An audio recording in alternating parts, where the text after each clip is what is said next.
Hello, everybody, and welcome to another episode of Beyond Talking Points with Matt and Matt. Yesterday, Matt and I had a back and forth over text because Matt had seen an article written, I think it was for The Observer by Michael Malice, in which Malice was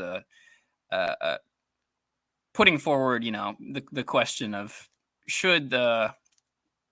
are there cultural differences in the U.S. that cannot be squared away, that they can't be solved, and if so, would secession be something worth considering? Would it be a worthwhile pursuit?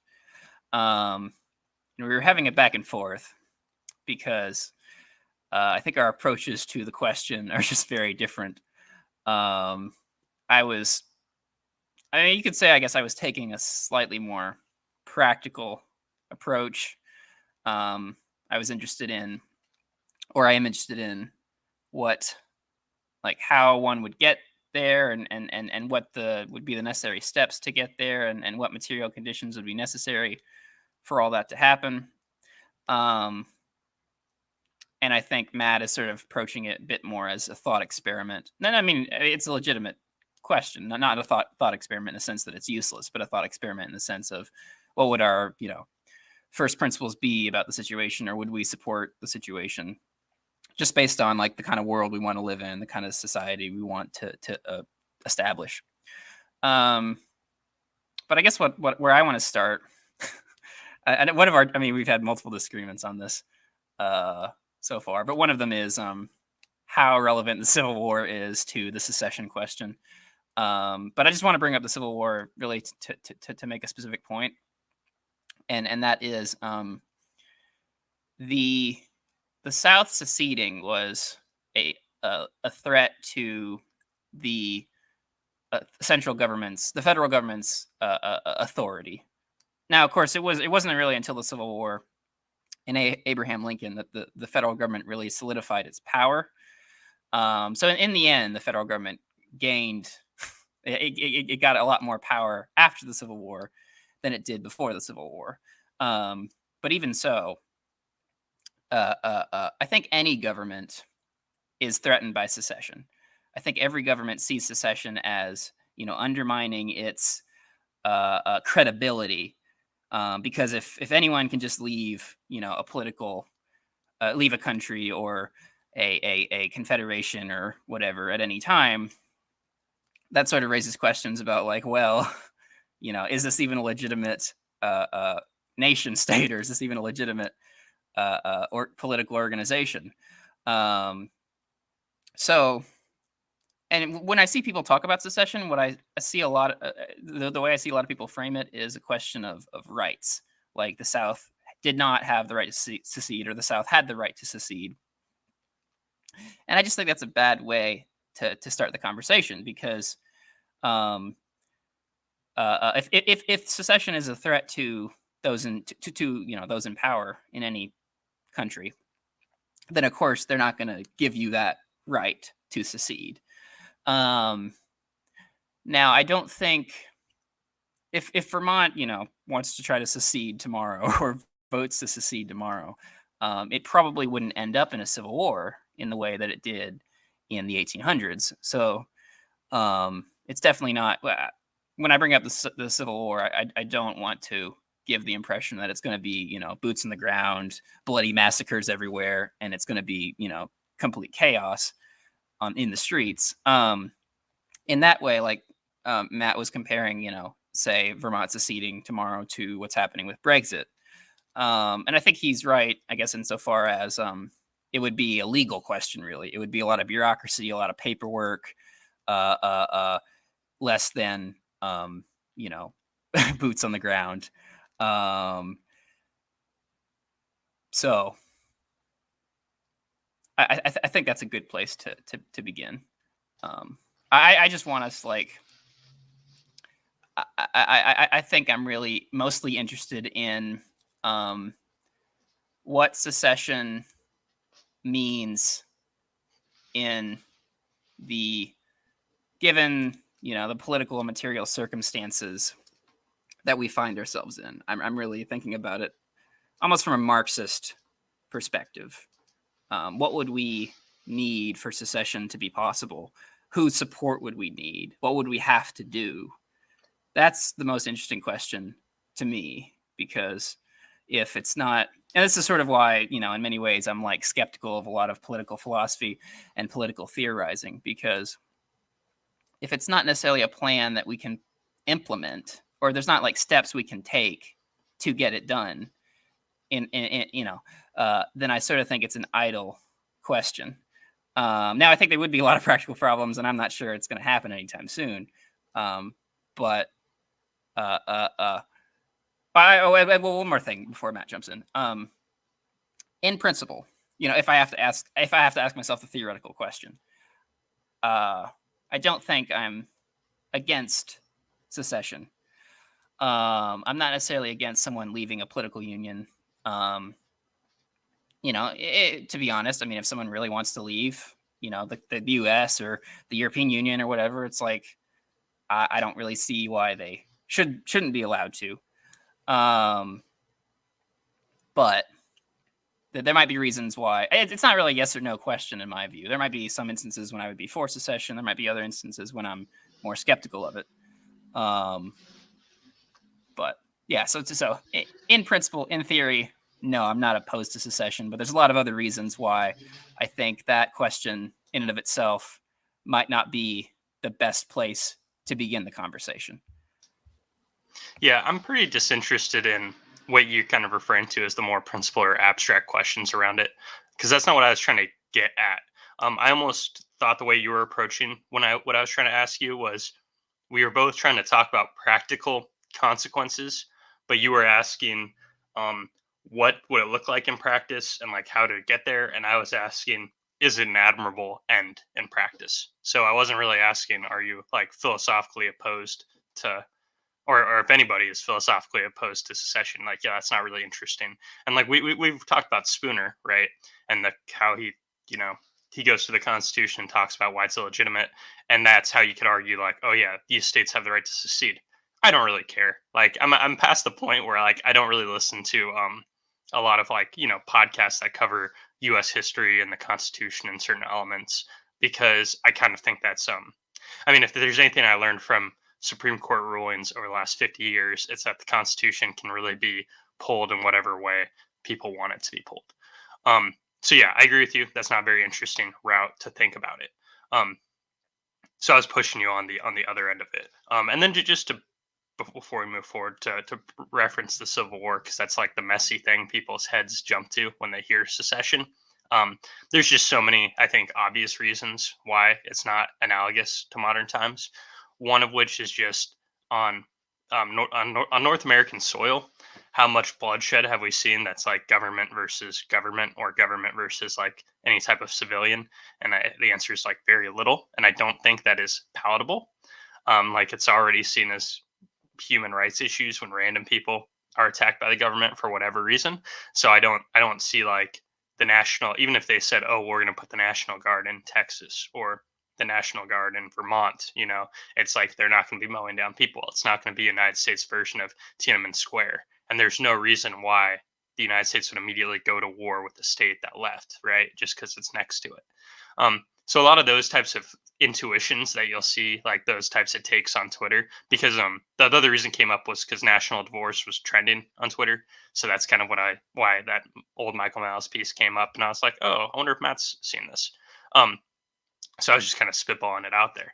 But it's clearly not going to, I mean, it seems very obvious it wouldn't result in a war unless there's like deeply extenuating circumstances after the fact, or unless it was maybe, I mean, it's hard for even me to say, like, if it was a 25 state split and they split into two countries, why would that inherently be a war? Like, why does one fall from the other? We saw in Brexit, it's like, I understand the European Union is not as tight as the United States. Like, the United States came up pretty much together. European Union's like post hoc. So it makes more sense that they're less integrated and have more of their own national history. But with that said, it's bureaucracy working with bureaucracy.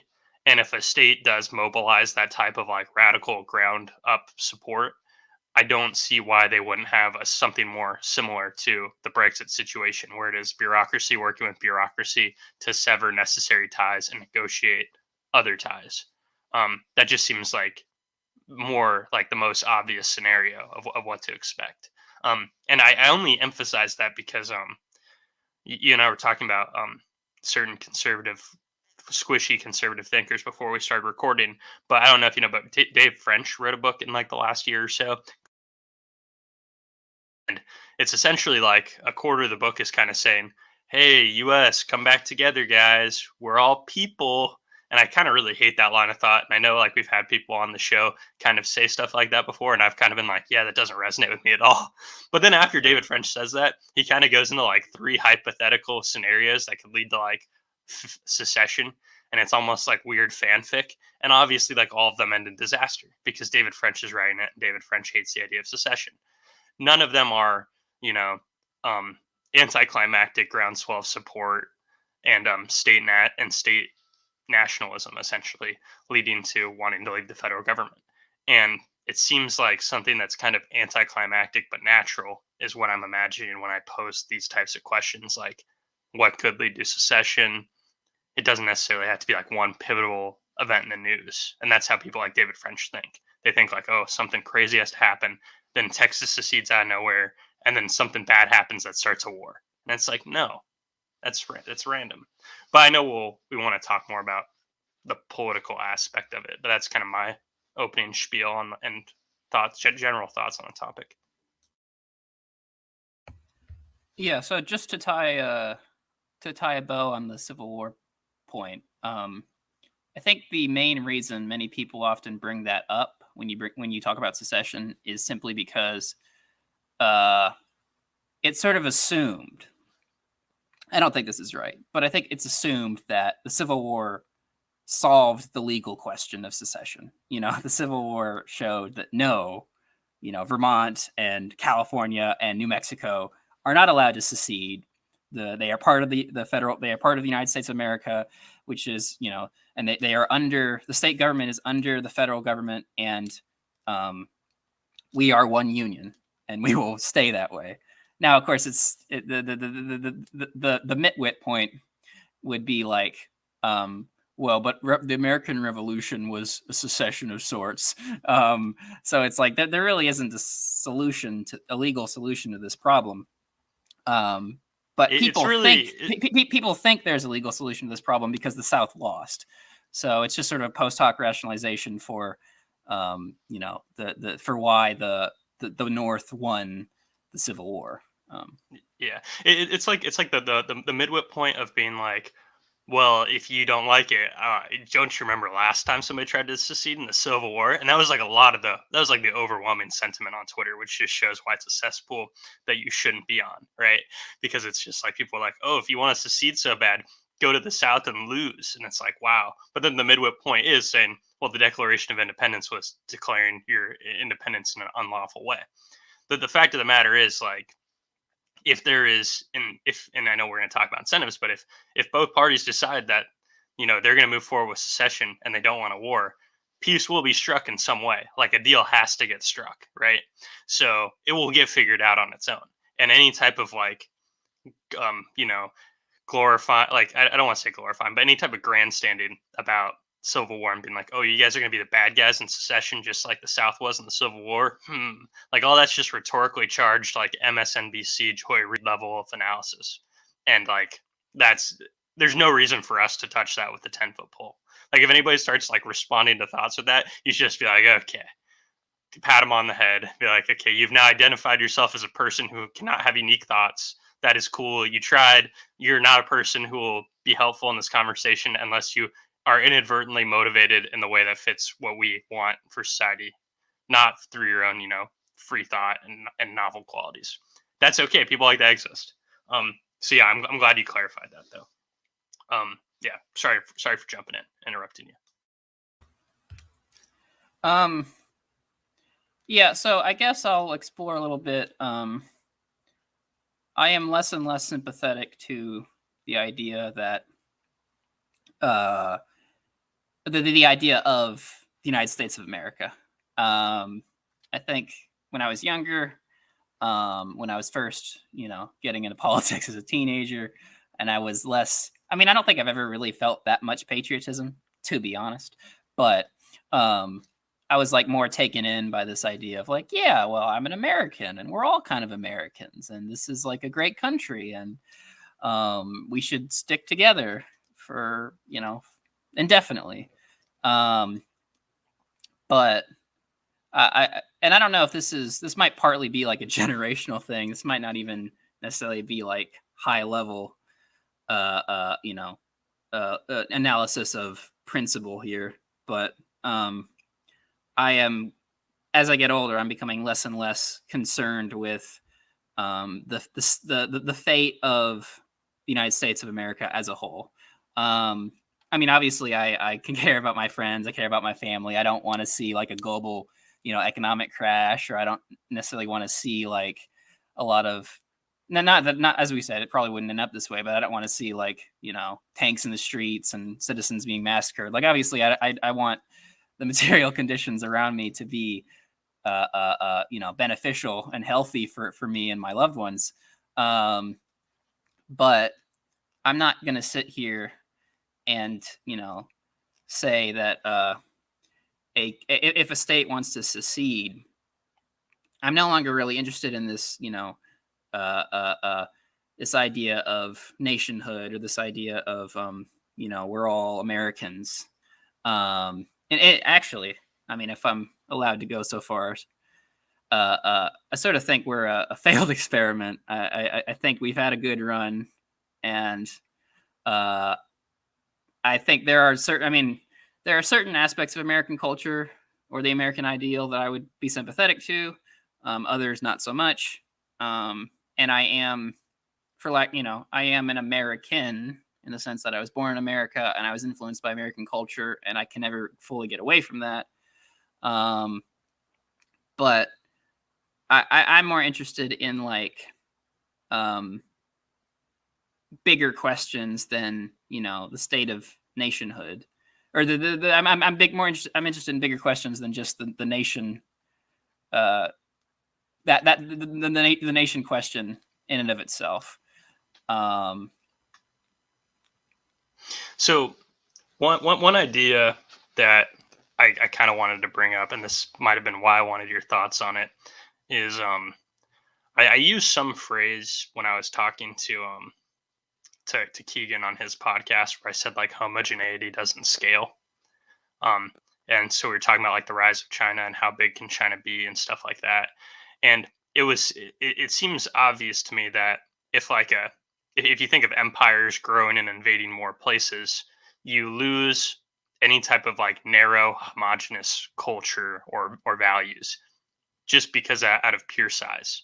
And this is why when people say things like diversity is our strength, it always gets like a weird mixed reaction, and then people are like, I don't necessarily know, and this feels really offensive to think. But like, what does it mean for diversity to be a strength? And I'm like willing to see it. Everything has its trade offs. So there are some trade offs when you have like a more diverse group of people with different thoughts. But one thing I've noticed is, and I don't think this is arguably controversial on its surface, but it's just if people have the same goals and they can work together and push for their goals, then more people are getting what they want. I think that's almost like tautologically true.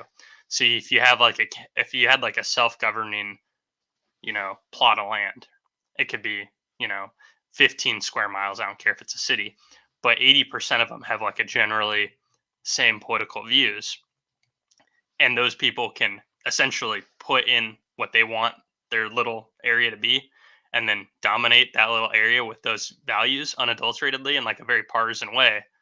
80% of the people are pretty happy because they all got what they wanted. The issue that it seems when people in the United States talk about federal politics is nobody gets what they want because bipartisanship always wins.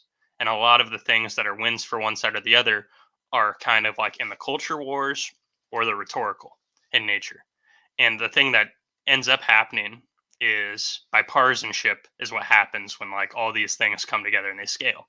So when I was like talking to you about secession, I was thinking like, I know you and I would have a very different imagination for what a group of 200 people would look like if I got to have my community of 200 people and get to be like the God King or whatever, and you had yours, they'd look very different. Because you would like to scale yours to, if I get to pick all the worldviews of the 100, 200 people in my community, you would say, I want them all to be like me. And then you guys would be like very communitarian. You'd have like all sorts of rules, and you could enforce it in a way that is like not held back by the bipartisan nature of large governments, right? Or large societies with different views. So I was thinking of, and this is why like I brought up New Hampshire and Vermont, like a couple representatives in New Hampshire put forward state legislation saying we want to secede from the US. And when I hear something like that and I know New Hampshire is, wow, that makes me want to move to New Hampshire. If New Hampshire has a shot at seceding, I would love to live in New Hampshire, where they're known for having a bunch of people who are at least closer to thinking what I think, even if they're still like statists to some degree. Um, and I'm okay with taking that loss. Um, so I guess maybe I am bringing it back to the to some sort of principled question on accident here. But I guess I just want clarity on, is that something that you are sympathetic to? It's the idea that as societies grow, it sounds appealing to say this is a mixing pot. You have all sorts of people, and it's not even saying anything bad about other people in superficial ways, but it's just saying if you're with more people who share your values, it's generally easier to cement something that you're going to agree with. And that's not something we should be afraid of. And that's why the secession topic calls to me, is it's like, to me, it just seems like a way to make more people happier. And that's can seem kind of outrageous to the reaction I see from left wingers. Um, so this might be something that's not as interesting to you, but I at least wanted to hear your take on that thought, because that was kind of rolling around in my head. I mean, I think it depends on how much consensus we think we can create. What I guess I'm like concerned about when we talk about homogeneity, is, and I don't think you're making this mistake, but I don't want us to like construct a weak argument where like pretty much everyone agrees on almost everything and like there's like no conflict, because Carl Jung speaks of the narcissism of small differences, right? People can make a huge deal out of tiny details that might distinguish them even if they agree. I mean, easy example, right? Like Trotsky and Stalin, probably agreed on a good bit. They were both orthodox Marxists, or I guess the Leninist type anyway. And so, but they hated each other and they disagreed about a few minor differences, and the parties split. More in favor of Trotsky, more in favor of Stalin, and it's like, or many, the Soviet Union under Stalin and China under Mao, like two communist countries, supposedly should get along, but they actually had a very rocky relationship. So I don't want us to, because I think sort of the secession question is in regards to minimizing conflict. And what I want us to like recognize is, I think any social body will have conflict. Every social body will have people with different material interests, different opinions. And that's what politics is all about, is fighting for your interests, fighting for your ideology or your values. And, may the best man win, so to speak. That is my one caveat to what you said. Yeah. I think the only thing I would add on that, because I think that is a fair point, but I mean, it's just a reminder, and it's almost like, it almost seems condescending to say, but I feel like it's such a subconscious thing that we all do, is we don't think in degrees. And I know I mentioned this in a couple of recent episodes, but it's just like, if the small differences in the society is arguing about is like the difference between, should our state, should our property tax be 4% or 6%, versus another group saying should it be 0% or 30%, it's like, even though they're still arguing, it's like, how significant is it? And then the cool thing I think about secession is, the more you differentiate states against from each other, and the more you balkanize, the more recourse a citizen has. So to some degree right now, any American can say, I hate California, I'm moving to Florida, right? A lot of people did that in the last year or a year and a half or whatever.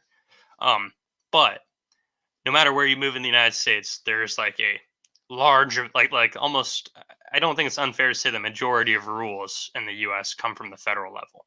So you have recourse from certain state things. So I guess what I'm getting at is, even though there would still be problems, this isn't a silver bullet. You would give people more recourse, and you would give people like you would enhance the you'd enhance the upside here. So it's like the differences people would argue about in the political realm would be still heated, but they would be more minute. And people could say, instead of saying, "Well, I'm going to move from Florida, federal taxes no matter what, so I'm upset," it's I can move from Oklahoma to Florida, and I won't carry any of these federal rules anymore, right? Um, so it's more, it accentuates the differences, and that's actually a good thing. Is kind of what I'm saying. I mean, I do think secession slash balkanization would minimize conflicts. So I think we agree on that point. But sort of where like maybe we would differ, or where I like other like caveats I might add are regarding like the maybe I've said this before in the podcast actually, but I sort of have this idea, and I don't have like a lot of historical data to bring to the conversation, but sort of this idea of is there like a cycle between centralization and decentralization? Is there like do societies tend to like get bigger and bigger and bigger, and then they get too big, so then they have to like break apart into smaller societies, and then they just get bigger again? And so I sort of ask myself, if the country breaks into 5 countries, let's say, um, would that be the end of it, or would one country end up invading another country? Would we end up having like or would it end up being like another country from coast to coast? Would there be a period of re-centralization where a new country that's not quite the U.S. springs up again? That's just something I think is very like a real possibility. There aren't, and I'm repeating myself here, I'm sure, but there aren't solutions to social problems. There's only temporary armistices, and that's sort of like where I don't know. It's sort of a silly point on the face of it because I think it's so obvious, but politics is always about conflict, and so I'm always like, whatever solutions we propose, I guess I'm always aware. I'm always like aware of either the downsides, or I'm aware of that the problems embedded in that solution. And so you want to think about like, I guess, both long term or short term like costs, or short term benefits to actions, but then long term costs or long term benefits to actions. And people are very hard think to it can be very challenging to think about long term costs, and you never quite know. So I mean the long term. Okay, so I guess to bring up the Civil War again, it's like you could argue that the cultural wars, or like the increased polarization, partly stems from the fact that we didn't split off and become 2 different countries. But then obviously like there are things that we could say were benefits to the Civil War, right? So like all these things have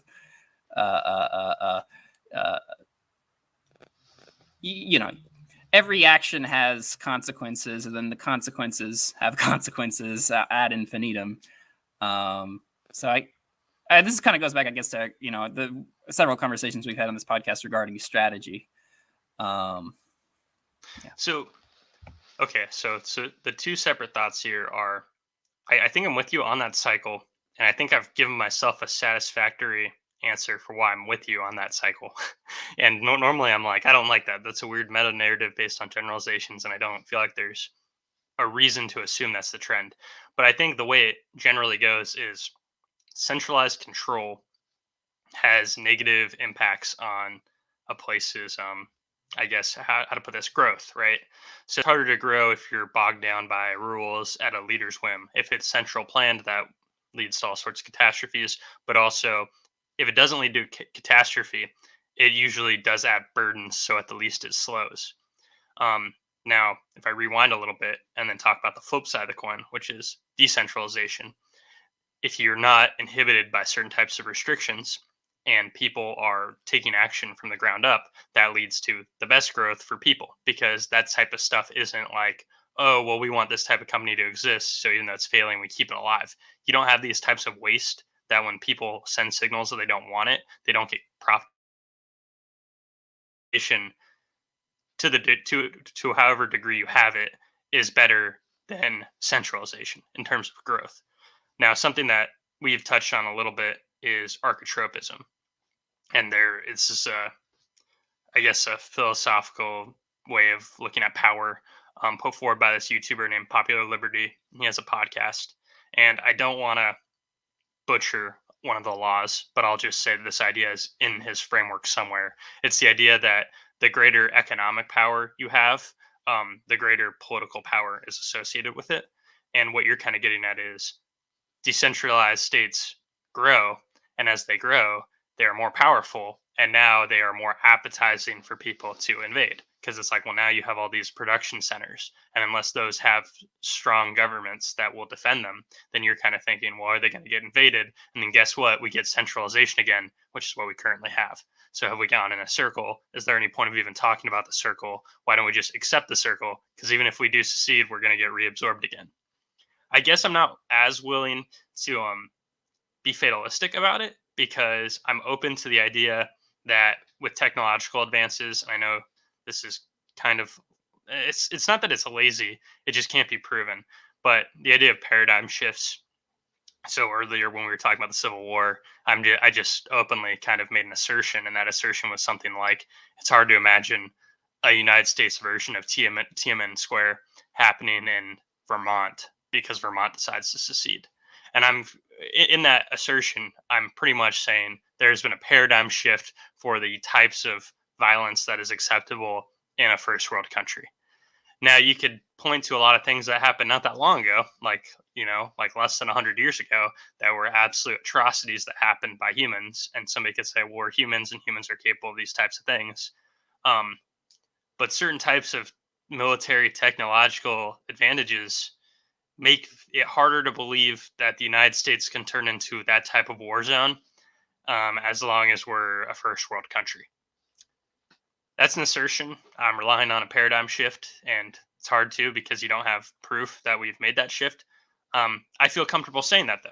So that's like, it keeps me from saying, well, of course we'll get centralized again because people invade the US. It's like, well, when do people invade on foot into other countries unless you're talking about like the Middle East or Africa? It's like that doesn't happen in, North America. It doesn't happen in Europe. It's kind of happened in Russia, Ukraine. It might happen in Taiwan and China. Why? Well, because those places are very small, and because they're very close to the country that's like next to them. So it's like, well, could I see one county taking over another county if every county's balkanized? Maybe. But would a county want to do that? What incentives would have to exist on like a balkanized level for them to want to do that in the 21st century? It's hard to say. Um, but I think the worst case scenario is we get centralization again. That's what we have now. I don't think that's a good thing. So succumbing to that, I don't think is the right answer either at all. But I do respect where that argument comes from. Like I think I spelled out why I think there's a lot of truth in it. So yeah, you do have to bat that around a little bit. Well, actually, I probably didn't make myself clear because I don't think that the argument about the cycle, centralization, decentralization, that's not really even an argument against seceding. It's only an argument against and you're not making this argument. It's only the argument against we'll secede and then we'll have the matter will be done and there'll be peace and harmony and there won't be other problems we'll have to deal with down the line. That's really all I guess I'm trying to say. And it's sort of similar.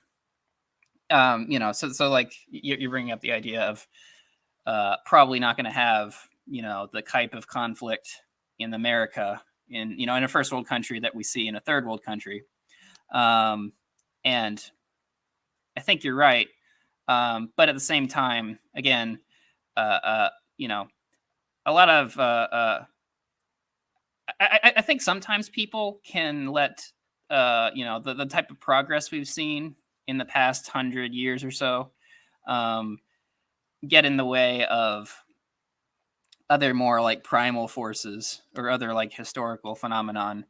And so it's not that I think seceding will lead to a bloodshed, but it's sort of like I think a little idle for us to argue that there couldn't come a point where there would be a war zone in the middle of the United States, right? Like there can be random outbreaks of violence or certain economic pressures or political pressures can lead either governments or people to start doing terrible things or so it I don't know. I just want us to keep in mind that I think people, if I may like use a very loose definition of human nature, I think people are kind of the same across the ages. I don't think we've really, and the evolutionary biologists talk about, we haven't our brains haven't evolved since when we were living in hunter-gatherer tribes in the African savannah. So or I mean it's almost like thinking, okay, let me use this quick example. Nowadays I think it's kind of it's becoming more fashionable to criticize the Enlightenment.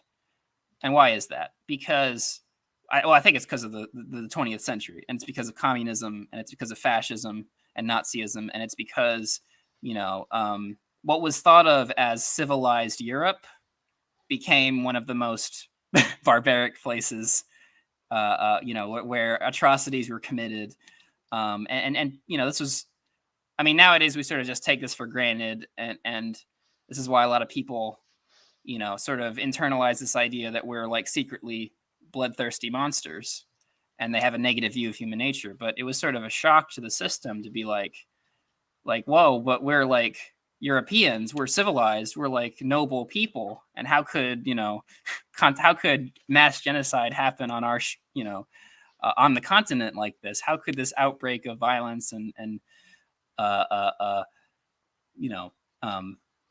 barbarism ever happen? It's a minor point perhaps, but it's something worth considering. I'll let you jump in. I do want to, after you jump in, I do want to tackle maybe a more practical side of secession. Yeah. But I'll let you respond to what I said first. Yeah, I was just gonna reiterate how I alluded to paradigm shift, but the whole thing with nuclear deterrence is worth noting, I guess. So, and I know this is all obvious to you, but where have we seen the most bloodshed since nuclear weapons have been more prolific? It's pretty much in proxy wars, and that's kind of the type of reason why I take it less seriously, the concept of modern warfare. So it's not I think we've grown as intellectual beings and we're beyond that. It's almost just there is no will to put boots on the ground in places if both places have nuclear weapons. It's the same reason why Israel somehow still exists, even though for the last however many decades people are waiting for it to get wiped off the face of the earth, and it's just because of the technology. So I think that's the real thing, and that's not fun to speculate on since neither of us have gamed it out maybe to the degree. But it's people hate North Korea, and North Korea is tiny and has no economic power, right? And it's yeah, Kim Jong-un still lives, and it's well, why? It's well, they have nuclear weapons. And then I have to argue with myself too because I'm autistic. So give me one more second. I imagine so sometimes I put words in the voice of Nazim Nicholas Taleb in my head. So I imagine him saying like, "Well, now you have to worry about nuclear game theory, and that's a catastrophic risk to humanity. So why would you be in favor of secession if it can lead to catastrophic risks to humanity?" And that reminds me of all people. What's her name? Well, I can't remember what the book is named off the top of my head. Rachel Maddow. I don't know why I couldn't get that name out there. She wrote this book, and it was about like Reagan and the war and stuff in general. But the only thing that was worth noting from that book that really stuck with me is she went through like several near accidental nuclear weapons discharges on U.S. soil, and it's one of those things where. And then I've heard a bunch of talk on AI and false alarms and nuclear game theory. And it's one of those things where it's like, I feel like we've already opened that box of catastrophic humanity risk by having multiple nations with nuclear weapons. So I kind of feel like nuclear has to be thought of as it would play a role in secession, potentially, that type of deterrence. And it would also not make it any worse in terms of humanity's risks, because there's already this like outsized bad probability with very dangerous weapons and cascading effects. If somebody thinks they're going to get nuked by China, then they nuke everybody. And then, yeah. So, yeah, that's just, you don't need to respond to that. We can move on. I just wanted to throw that into the equation because you got to make things more confusing than they have to be. That's the point of the podcast, I mean, it is beyond talking points. So that's quite literally the point of the podcast. I guess I want to shift the conversation slightly. I know it's not necessarily that interesting to ask like whether secession is going to happen tomorrow. But I just want to think about for a few minutes what would be necessary for secession to become a true, like a real option on the ground. Because I think you need. Well, I think I might have said this to you over text, but you need at least two things. You need a real like popular movement. I mean, you'll need like state leaders like your mayor and your city councilman or whatever, and you'll probably need the consent or you'll need a lot of people from that particular state to really want to fight for this and really like go on talk shows and publish books and go to those city council meetings and or go to like whatever, like if it becomes like I could see it like if we're thinking about a Brexit like situation, I could see it like something like that going all the way up to the Supreme Court and people like legal scholars having to argue about this. So it's like you have to have both experts and also like the average and a lot of average people willing to do what it takes to get there. But then you also have to have the people in the federal government, either people in the federal government who want to see that state to secede, or people in the federal government that are willing to allow it to happen. Now we've been comparing it to Brexit, and the EU is allowing Britain to leave if it does. The EU is not saying you can't leave. It's just a very long, drawn-out process with a lot of hoops to jump through. And so it has to be, and this is why I keep bringing up like Marxism and the materialist conception of history. I think people have to think that their material interests are at stake. Like they will be better off. Their lives, their family and friends will be better off in terms of like standard of living and happiness and whatnot. If if Vermont, say, becomes a country on its own, I don't think it's necessarily like.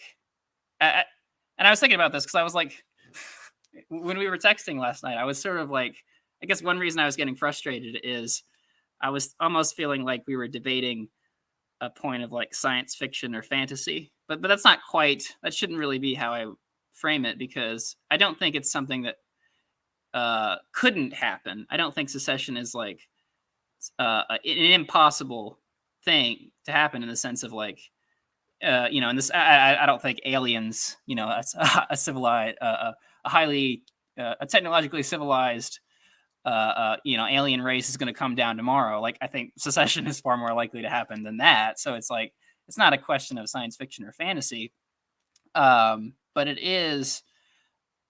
I guess I am most interested in like if I were to if I were to have a conversation with Michael Malice, um, if he doesn't think I'm too much of a mitwit to have a conversation with, um, if we were to have that conversation, I would really want to ask him, like, what do you think are the steps one would take, and what do you think you would have to do um, to get there? It's it, and you said you're not that interested in the a principal question or the philosophy behind it, so I guess neither of us really are. Um, but I do think it's something worth asking because it's all about at the end of the day, politics is about action. Politics is about strategy. It's about what you can do and how you can do it. So, like any revolution, the American revolutionaries, let's just take them as an easy example for a second. Like they had to think, like, yeah, we're able to fight the British. If they thought, like, okay, like we're not, and if they hadn't had a plan, if they hadn't like thought of like what they're going to do, and if they hadn't thought of strategy, if General Washington like hadn't like kind of considered what he had to do as a military leader to fight this war, then obviously uh, uh, uh, the elite in the colonies wouldn't have waged the war to begin with. So but they must have, but they obviously thought, like they really thought about this for a while. They really debated it, and so they thought, yeah, there's the reasons to fight this struggle. We're able to fight it on these grounds, and we're able to do these things to get there. In fact, I think there were real material advantages for the colonies to fight for their independence. I mean, an obvious one is like home turf. Like they knew the layout of the land in a way that British soldiers probably wouldn't have. And they were fighting for. I mean, this was the elites fighting for their own like material interests, but obviously they would have more power, more influence, maybe even more money if they were running their own country rather than being the colony of another country. They could dictate tax policy. They could dictate the government's attitude towards religion. So I'm not trying to make a silly point, and I'm not trying to be like, oh, secession's never going to happen, so let's drop the subject. But I am interested in some practical questions, at least.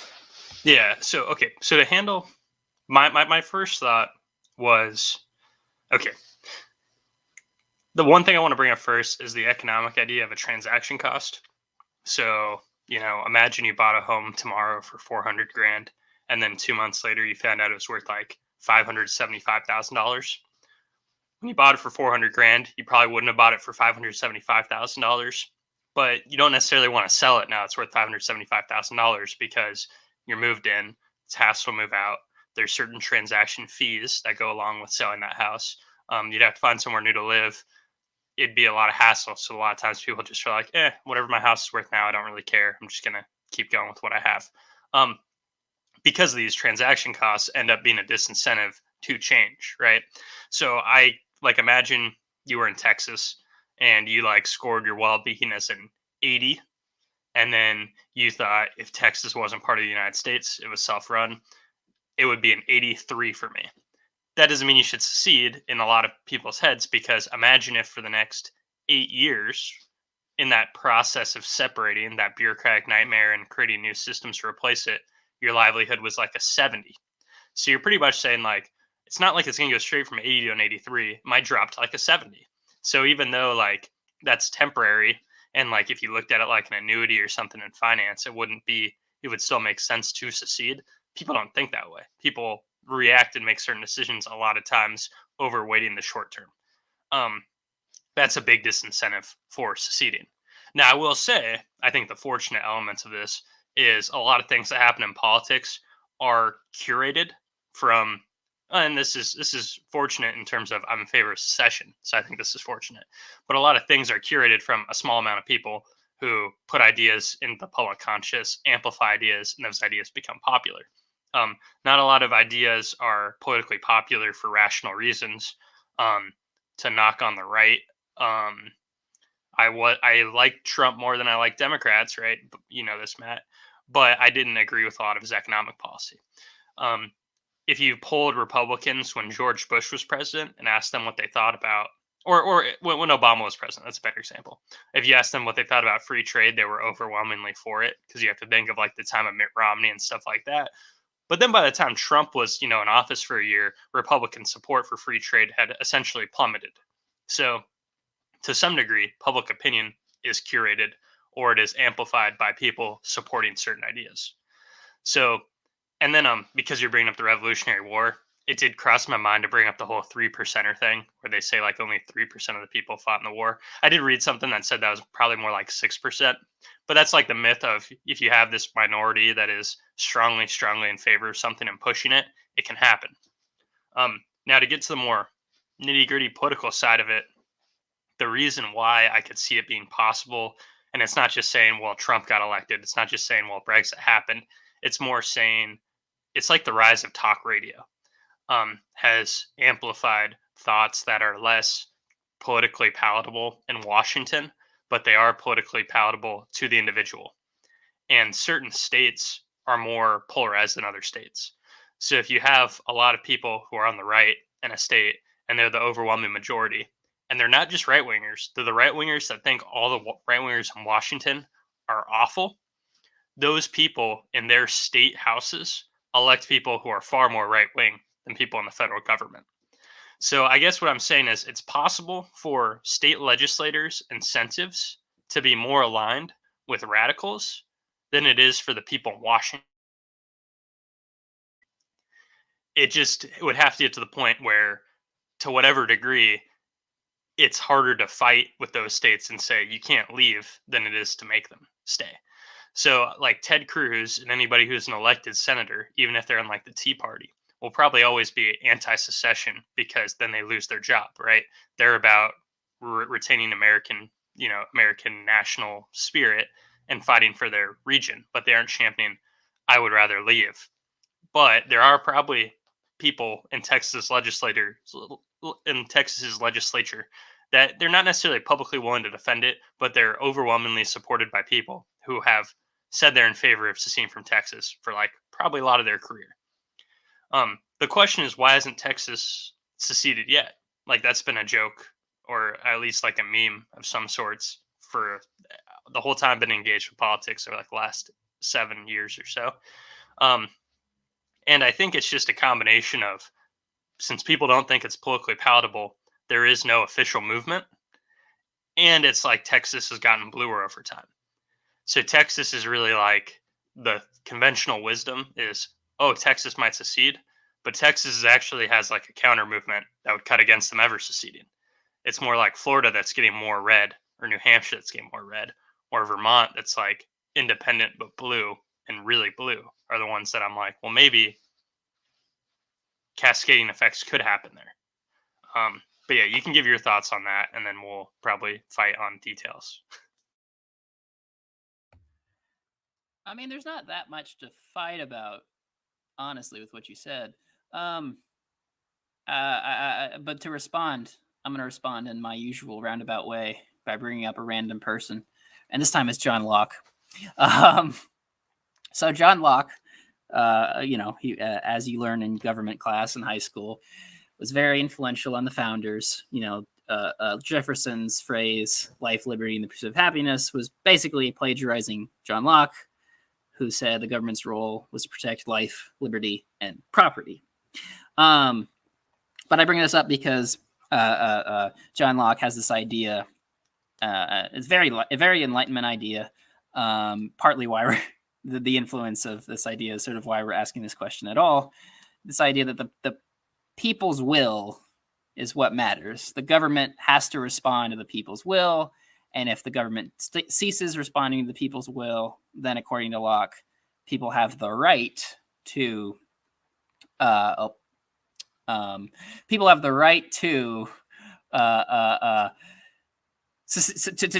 fight their government, to overthrow their government, to establish a new government. And so I'm gonna put that question aside, because, like I said, that doesn't interest me. What interests me is, I think he's talking about a real phenomenon. Here, I'm gonna see if I can get this light turned on while I'm talking. It's talking about a real phenomenon.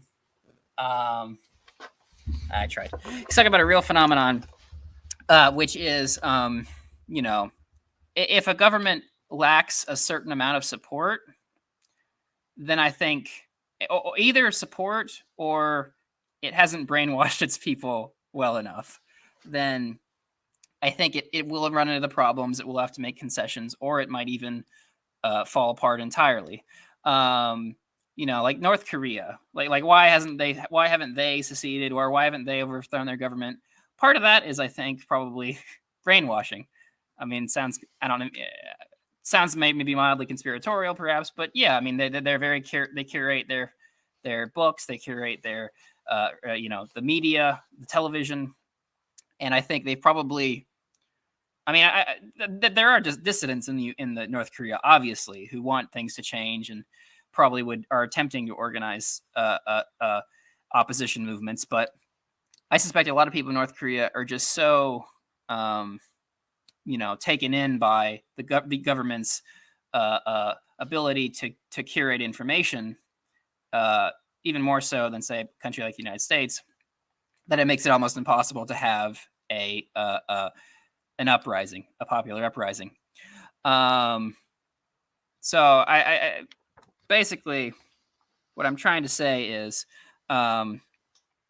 there is a legitimate point to be made for if people want to if someone if a state in the US no longer wants to be part of the US, I think it could easily get done. I think it could easily happen. I don't think it's going to happen under the current circumstances, mostly because of lack of political engagement. Now, like I said, it's not so much. It's partly due to brainwashing and due to curating information, but actually in the U.S., I think it's less about that and more about just political apathy. Most people, I think, probably if you ask random strangers in the street, they're probably not happy with the way the country's going, whether they're left or right, but they're not, really engaged. They might go to the polls every 4 years, and they might occasionally maybe even go to their city council to a meeting at, town hall, or, call up people during an election year to vote for Bernie Sanders or whatever. They might do minor things. They might go to a protest downtown or whatever, but there's no serious opposition movements in the United States right now. And for that reason, I don't think secession is going to happen anytime soon. If that changes, if there are people who become far more politically engaged, even as you say, if it's a minority, then I think something could change. So I think maybe the thing that gives me like a white pill about potential secession, it's the whole trend that like pro-democracy people get freaked out about, and I'm talking about like the blue-pilled CNN pro-democracy people who pretty much cite political polarization as the thing they're most afraid of. And that's somewhat rightfully so, to be afraid of political polarization, because it does lead to people say, well, us even having this conversation about wanting to secede. So at the same time, politics has become increasingly less local and more federalized. So all the news is like federal news. People get their news from the same sources, and local media is dying. In a way, I think that cuts in favor of secession, because people hate their federal government. If you look at polls of, say, like approval for Congress, Senate, etc., those things are catastrophically low. It's irreparable. And I guess what I'm saying is this could be creating an incentive structure for local politicians.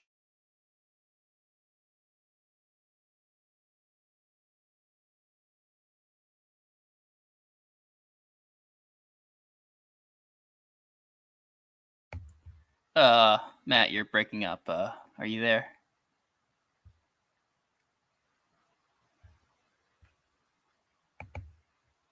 Well, Matt's frozen.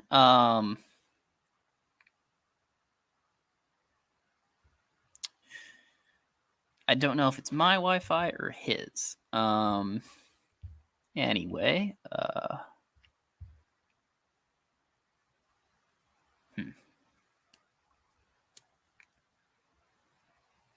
Oh, he's joining again. Hold on. Move. Can you hear me?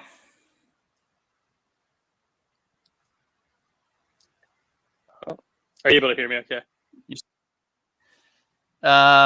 You're still breaking Yeah. up a little bit, but I can hear you now. Yes. Gosh. I think you're good. I think you're good.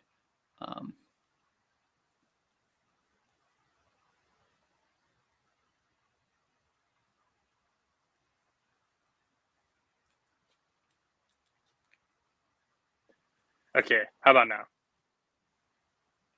I can hear Are you you, able but to your hear me? screen's frozen. I can hear you anyway. Yes. Cool. Um, Okay. we're talking about I apologize incentive. for the.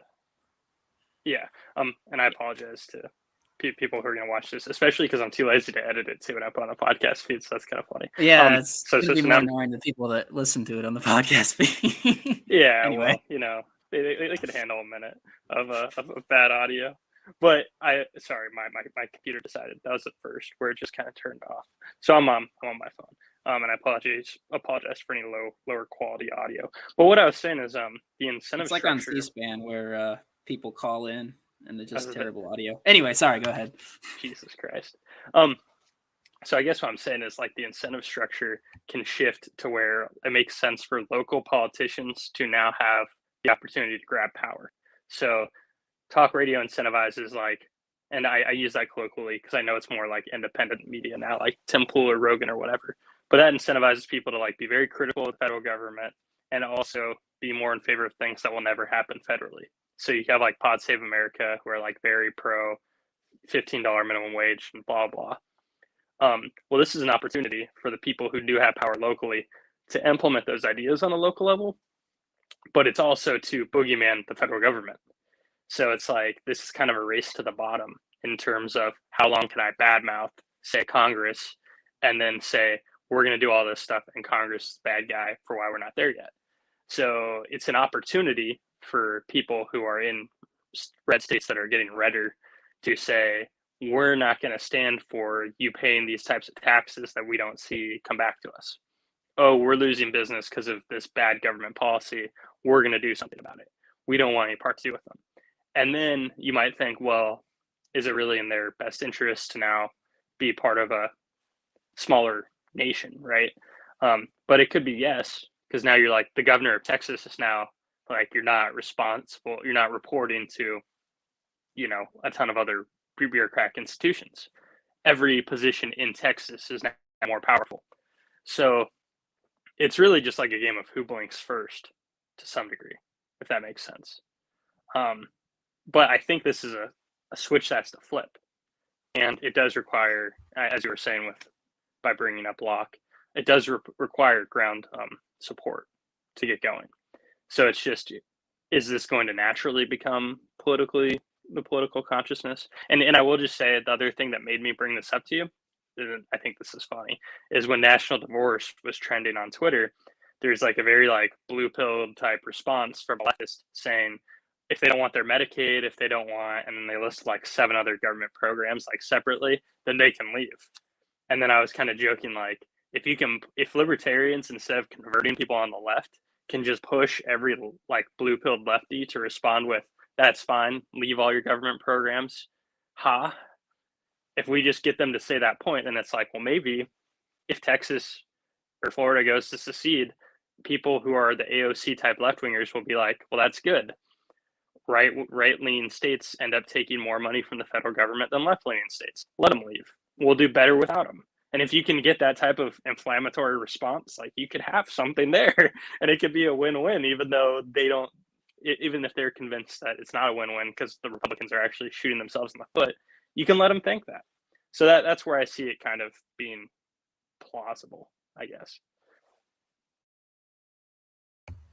Well, this is probably no consolation to you or any other ANCAPs, given I have no political power whatsoever. But if it's all this, if it means anything to you, I say let them. I say you can go off, do your little ANCAP thing, and I'm not going to bother you if I am the God King who will, run the U.S. for a day or more.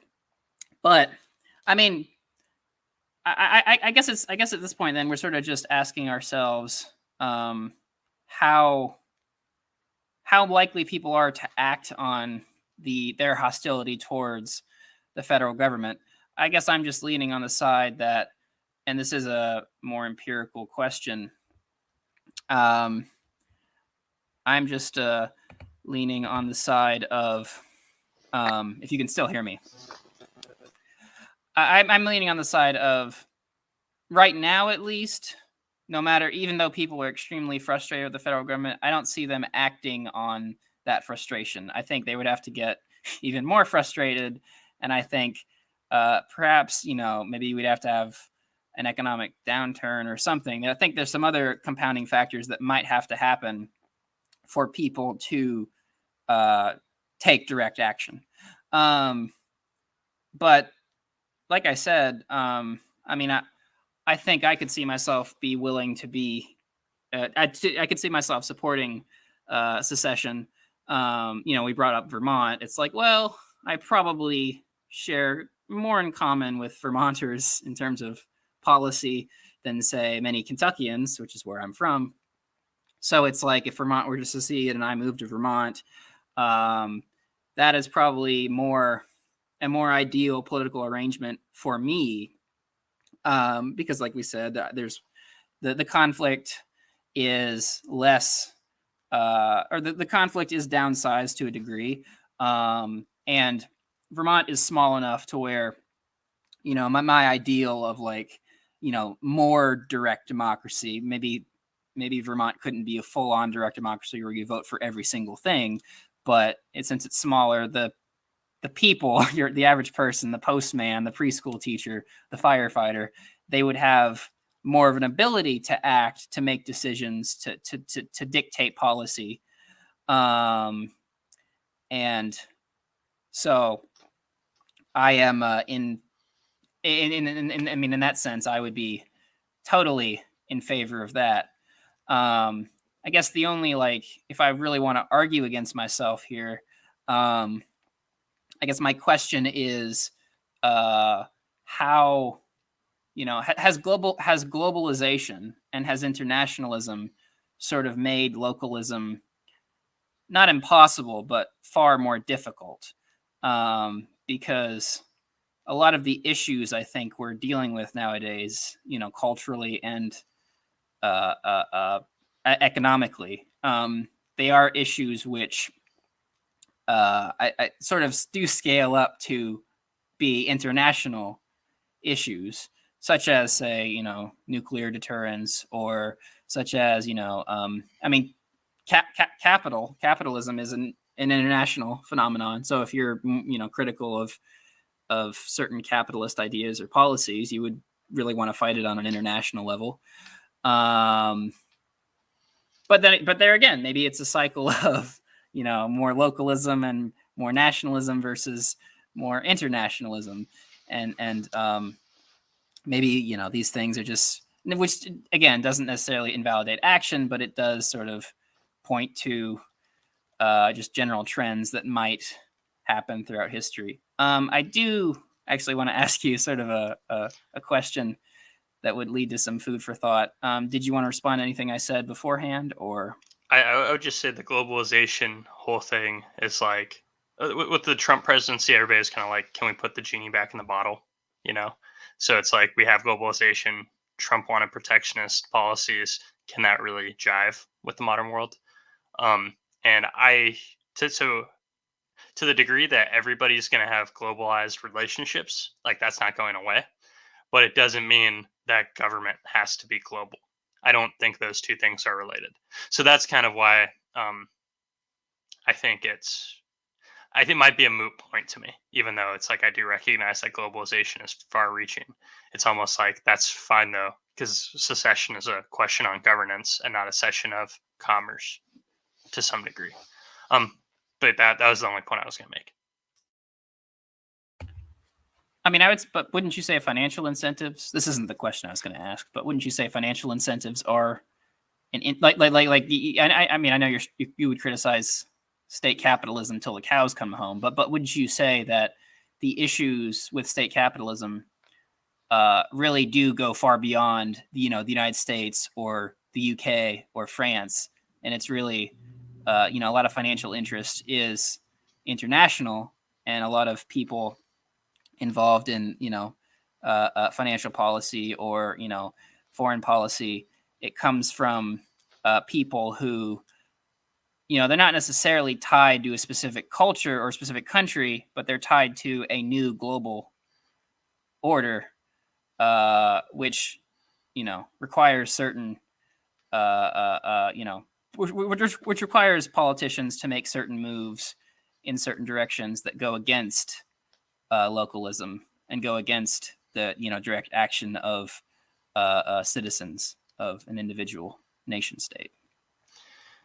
Yeah, finance is confusing, business is confusing, but I guess like we've done a lot of hand waving about certain elements of secession, and part of it's been about like, well, Brexit was able to do it, and since Britain was able to leave the EU, a lot of this stuff that's more on the ground in terms of doing paperwork and making sure certain relationships work. I'm more saying there's at least one example of that stuff being mostly figured out. Because it's been mostly figured out in that example, it's harder to say that like Vermont would be groundbreaking relative to Britain leaving the EU. So it's like, would there be implications on the dollar? Like, what would Florida do with their currency? I guess it would still be the dollar. The U.S. could still print all the dollars they want. Maybe Florida would have to decide with how they feel about the dollar at some point. Sure, but then it's like they can figure it out. I don't see this as a catastrophic. I don't see this any more concerning than the status quo is, I guess is what I'm saying. So as much as it's like, yes, this is a thing to be worried about, it is right now too. So it's more of just like, this isn't resolved by secession, but secession, I don't see it making these things worse, if that makes sense. Well, yeah, I mean, I do think as time goes on, we probably are going to have more questions regarding secession, more questions regarding, the sovereignty, I guess, is the the piece of jargon you could throw out there. Brexit is just an easy example. I think a lot of people, and not just on the right, by the way, there are people on the left, like Naomi Klein, say, who are very critical of globalization. So there are, incentives for people on both sides of the political spectrum to argue against globalization and to argue against such policies. So I don't think it's an idle question. I think it's just, again, mankind going in one direction, and then, they don't like the trade-offs of that direction, so they end up going in another direction, and just, the level of, I mean, just people just keep on acting. They keep changing their opinions, keep changing their dress with time, and this is just the inevitable state of human history and human civilization. Yeah, I did want to ask, though. No, I gotta make one point. I think it's just because funny. It's almost like, I think in some subconscious way, even though we're dancing around the philosophical or the nationalist implications, you in some way tie secession in with almost like a Kaczynski adjacent thought of like, almost, because I'm almost engaging with it in this very superficial, how to split a state government from a federal government. And then the question you just asked, to me, struck me as indicative of you connecting secession with the paradigm the world is in, right? So it's like, if somebody is a radical anti-capitalist commie and then they get their state to secede from the union, it isn't really a step forward to making a communist state or a communist world or a communist paradigm. It really isn't, unless the United States bans certain things. So like, it only goes so far. I don't want to be mischaracterizing you, but the thoughts of like Ted Kaczynski type things came to mind when the way you're bringing up globalization, because it is kind of like, well, people are against us on both sides, and it's indicative of culture in a world. even if Connecticut secedes, it doesn't mean they're going to start knowing their neighbor, right? I don't care, right? I more care about like the locus of control being closer to the people. I don't really, and this might be to my detriment, and where some libertarians who are more sympathetic to Kaczynski type thoughts and like community culture, maybe I shouldn't tie that. Maybe those the two things are like the same and very different. So maybe it's a little insulting to say an emphasis on community is Ted Kaczynski language, but that's who I associate it with because that's who I most recently read talk about it. Um, so I don't necessarily think that's important, even though we're talking about seceding and lowering the level of control down a peg. Maybe you're tying it more in that way, and that's why some of our signals might be a little mixed. I just had to point out that because that's what I was observing. I could be wrong. Well, I guess I want to ask that question that I've said I was going to ask for like 10 minutes now. And I wrote it down here. So, I mentioned earlier, like, popular sovereignty, the will of the people, yada, yada, all that good stuff. And this isn't really meant to be like a gotcha question or a curveball. It's just something like I was thinking about as we were talking about it. If the state won't send, boots on the ground, doesn't that mean people are more powerful than the government? So, libertarians or ANCAPs are very concerned about government overreach. They're very concerned about the bad incentives of a state. But what I sort of hear you saying throughout this conversation is, correct me if I'm wrong, is the state's not going to send boots on the ground. It's not going to get bloody in the way the Civil War did, and there might be even reasons why the federal government shouldn't fight secession. So, doesn't that mean that the government is really weaker than maybe some libertarians or ANCAPs think it is, and it's more it has less of a stronghold on us than some people might think it does? Or is there a way to, or am I off base by saying that? You're not like totally off base. It's just the way the government chooses to show its strength are scenario dependent, right? So it's like if you don't pay your taxes and you make a big deal out of not paying your taxes and you're really wealthy and you have like a huge base, the government's like much more likely to make a problem out of it than other people who do the same thing, right? Um, so like the government responds to different scenarios in different ways depending on what their goals are and what they're willing to sacrifice. A lot of libertarians are very fatalistic about what can be accomplished in the sense that they rightfully know that the Libertarian Party and the Libertarian identifier are unpopular. And because those things are unpopular, you can't get a lot done. It's also like this failure to make strategic alliances or have more skin in the game. And I'm sympathetic to those things. Like I can move to Florida and be more free than I am where I live, right? Why don't I? Because I live near family and moving's really inconvenient. And maybe I don't go out a lot, so maybe I wouldn't even appreciate the difference that much. And there's a huge transaction cost. So when people complain, and you know what, to even make it simpler, we can bring up masks, right? So some people see a sign outside of a grocery store and they don't want to wear a mask, but the sign says wear a mask. You can go in without a mask and then wait till somebody tells you to put on a mask and then put on a mask. But like people who aren't confrontational are going to see the sign and say, I don't want to wear this stupid mask, but they're going to put it on anyways, right? They're not even going to wait for the confrontation to happen because they avoid confrontation. So I guess what I'm saying is the government has an obscenely high amount of potential power. And then a lot of people, out of maybe natural human personality types and instincts, are afraid of potential power, even if it's not consistently utilized. Now, in the secession conversation, what you just observed was an example of I don't think potential power would be manifested given political incentives in a lot of secessions in the 21st century.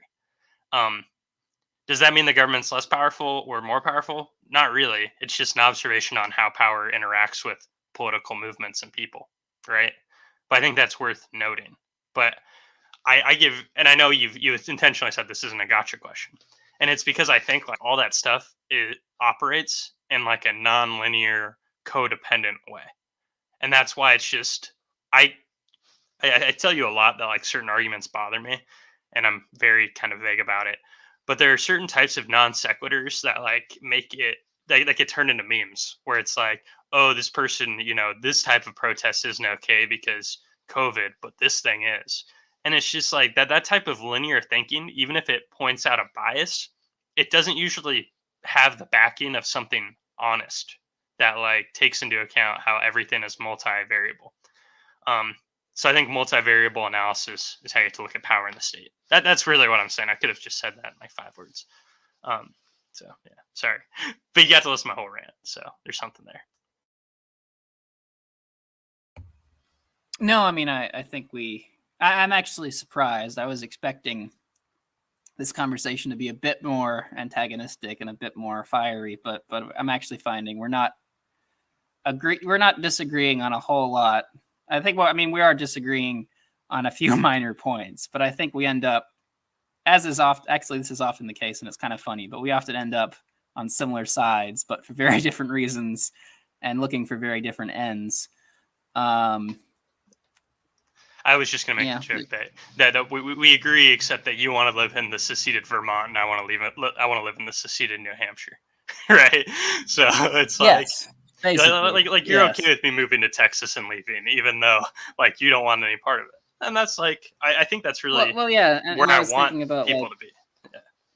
Sorry. I mean, if no, you're fine. But if Kentucky, seceded tomorrow, I would probably be fairly alarmed. Not in the sense that I am against them seceding in principle, but because I already don't share a lot in common with a lot of Kentuckians. It's a red state. It's a very Christian state. It's a very traditional state, and so I would expect that Kentucky, if it were its own country, would probably pass a lot of policies and do a lot of things which I'm very unsympathetic with, unsympathetic to, and I probably wouldn't like. And so I'd probably be in a bit of a predicament because, I mean, if I really had to, I probably could, get up and move. But as you say, moving's always a hassle. But I don't know if I'd really want to be, live in the state of Kentucky if it were its own country for the reasons I mentioned. So that's why I was saying, like, I'm not really viewing secession in terms of yes or no. I'm viewing secession in terms of, well, is it politically palatable? Is it something we could do? And who's doing the seceding and why? And it's a lot easier topic if the why is just Civil War, slavery, and then it's end of discussion, and that's why it gets rerouted in that way. And I just want to, and it's well, sorry to interrupt, but the issue with bringing up the Civil War, really, I think, is people get their, it becomes too moralistic of an argument. Like I said, it's not that, to me anyway, it's not that interesting to ask, do I have the right to secede from the federal government? But of course, there's this issue of slavery, and again, there's like cultural differences between urban and suburb, or urban and rural, and like north and south that really haven't been solved, even though the South was crushed. So that is why it's that's why if we're going to discuss secession, you have to move beyond the Civil War. I think it can be helpful to, at least bring up certain aspects of the Civil War, but that if you leave the conversation at that level, then you're definitely missing some very important points that we've been talking about this whole time. Yeah. The only thing I wanted to touch on, because we mentioned, well, why doesn't so and so move? I just want to add a finer point on that. It's like, I do think somebody saying to me, Matt, you live in a blue city. Why don't you move to a red state if you hate blue cities? I think my answer is something like, I would prefer the red city over I would prefer the red state over the blue city I live in. The issue is they still have all the federal government's rules that I hate. So the amount gained is not, it's marginal, right? To some degree. Like, I really do hate the federal government and federal rules. If I can move to a red state that didn't have the federal baggage, and maybe it did have to adopt more taxes, but it was still significantly less than the federal government, it would become more than marginal. If Kentucky was going to secede and was not going to have the same like high income tax as the United States tomorrow, I have no real affinity for Kentucky. I would think about moving to Kentucky immediately if I heard that they were planning on seceding. So, because people, because of COVID, have said secession's a moot point. The great realignment's happening anyways. People are moving to other states based on their political views. And I'm saying, like, yes, but not only does secession formalize it, but anybody who's marginal becomes like I have now been given a great enough reason to actually go there, because it's more than just a slight improvement. We've gotten rid of a whole bureaucracy that they hate. But that's my last point on that, and I know we've been going for a while, so I'll let you.